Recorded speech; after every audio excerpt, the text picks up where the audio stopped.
আজি দৰং জিলাত আমাৰ কেন্দ্ৰীয় কাৰ্যনিৰ্বাহক অনুষ্ঠিত হৈ গ'ল। সভাই যোৱা 6/12/2024 তাৰিখৰ অসমৰ মাননীয় মুখ্য সচিবৰ লগত যি সভা হৈ গৈছিল, সভাৰ উদ্দেশ্যবিলাক আমাৰ সন্থাৰ যিবিলাক দাবী, মূল দাবী, আমাৰ গ্ৰেড পে বৃদ্ধি, আমাৰ পোষ্ট ক্ৰিয়েশ্যন, এই কথাখিনিক নস্যাৎ কৰা হৈছে আৰু পৰৱৰ্তী পৰ্যায়লৈকে গোটেই বিষয়বিলাক ঠেলি দিয়া হৈছে।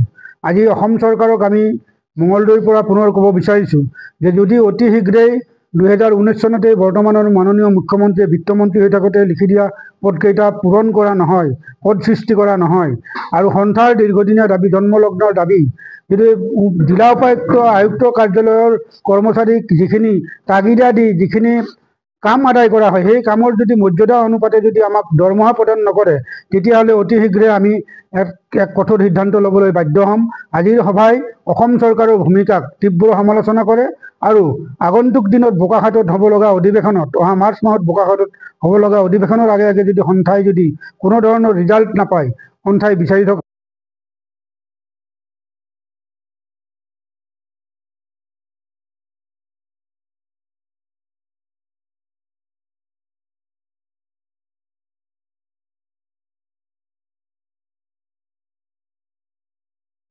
আজি আমাৰ দৰং জিলাত এখন কাৰ্যনিৰ্বাহী সভা হ'ল সদৌ অঞ্চল নিৰ্বাচন কৰ্মচাৰী সন্থাৰ। এই সভাখিনি উদ্বোধন কৰিলে মাননীয় জিলা আয়ুক্ত মহোদয়। আৰু আপোনালোকে গম পায় যে অহা পঞ্চায়ত আহি আছে, পঞ্চায়ত, কিন্তু আমি 2012 আৰু 2018 ইংৰাজী পঞ্চায়তে পাৰিতোষিক পোৱা নাই।